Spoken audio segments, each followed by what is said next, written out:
एक समय की बात है।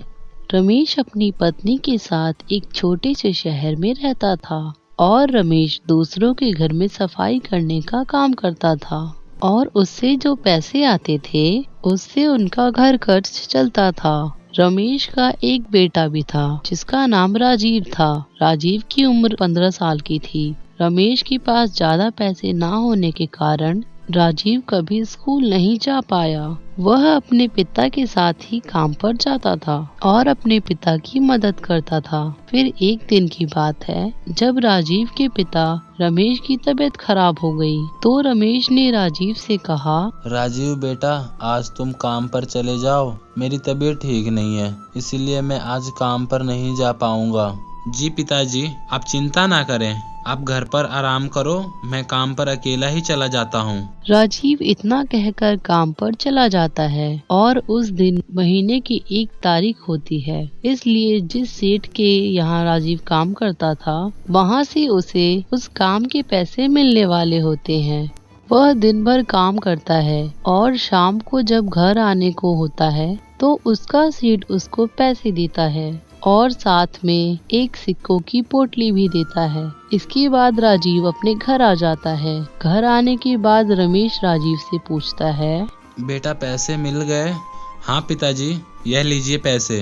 राजीव के पिता पैसे गिनते हैं और सिक्कों की पोटली को खोलते हैं तो उन्हें एक अनोखा सिक्का दिखाई देता है। वह राजीव से पूछते हैं, राजीव यह कैसा सिक्का है? पता नहीं पिताजी, जैसा सेठ ने मुझे दिया मैंने आपको दे दिया। इसकी बात रमेश को लगता है शायद यह सिक्का भूल से सेठ ने दे दिया होगा, लेकिन वह सिक्का इतना अजीब होता है तो रमेश को लगता है कि इस सिक्के का क्या होगा, यह सिक्का तो यहाँ चलेगा भी नहीं और रमेश उसको राजीव को दे देता है। फिर जब राजीव अपने दोस्तों के साथ बाहर खेल रहा होता है तभी वहाँ से एक पेप्सी वाला निकलता है। राजीव और उसके दोस्त पेप्सी वाले को रोकते हैं। राजीव के सभी दोस्त पेप्सी खरीदते हैं लेकिन राजीव पेप्सी नहीं लेता। उसके दोस्त उससे पूछते हैं, अरे राजीव, तुम पेप्सी क्यों नहीं खरीद रहे हो? मेरे पास पैसे नहीं है। इतना कहकर राजीव जैसे ही जेब में हाथ डालता है तो उसे 10 रुपए मिलते हैं और वह तुरंत पेप्सी खरीद लेता है।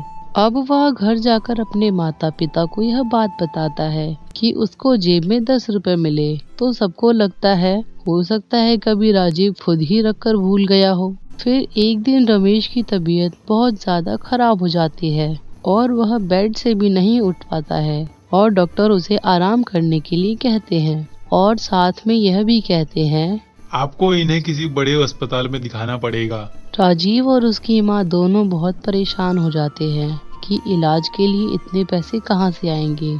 और वे जैसे ही उसके पिताजी को घर लेकर जाते हैं और अलमारी खोलते हैं तो उन्हें उसमें पैसे मिल जाते हैं। वह लोग तुरंत ही पिताजी को लेकर बड़े अस्पताल जाते हैं और धीरे धीरे पिताजी ठीक होने लगते हैं। कुछ दिनों बाद राजीव के पिता रमेश बिल्कुल ठीक हो जाते हैं। बाद में वह अपनी पत्नी से पूछते हैं, तुम्हारे पास मेरे इलाज के लिए इतने पैसे कहाँ से आए? राजीव की माँ कहती है, हमें तो पैसे अलमारी से मिले थे और हमें लगा कि आपने यह पैसे यहाँ पर रखे होंगे। नहीं, मैंने तो नहीं रखे। अब सब परेशान हो जाते हैं कि यह सब क्या हो रहा है और रमेश अब अपने सेठ के यहाँ फिर से काम पर जाता है। तो रमेश का सेठ रमेश से पूछता है कि मैंने तुमको जब महीने के पैसे दिए थे तो तुम्हें उसमें कोई सिक्का मिला था जो कि बिल्कुल अलग तरह का दिखता हो? हाँ सेठ जी, मिला तो था। क्या हुआ? दरअसल वो एक जादुई सिक्का है। मुझे लगा वो किसी गलत हाथों में ना पड़ जाए, इसलिए मैं तुमसे पूछ रहा था। सेठ जी, मैं कल जब काम करने के लिए आऊँगा तो मैं वो सिक्का लेता आऊँगा। नहीं रमेश, वह सिक्का तुम्हारा हो गया है। अब मैं उसे तुमसे वापस नहीं ले सकता।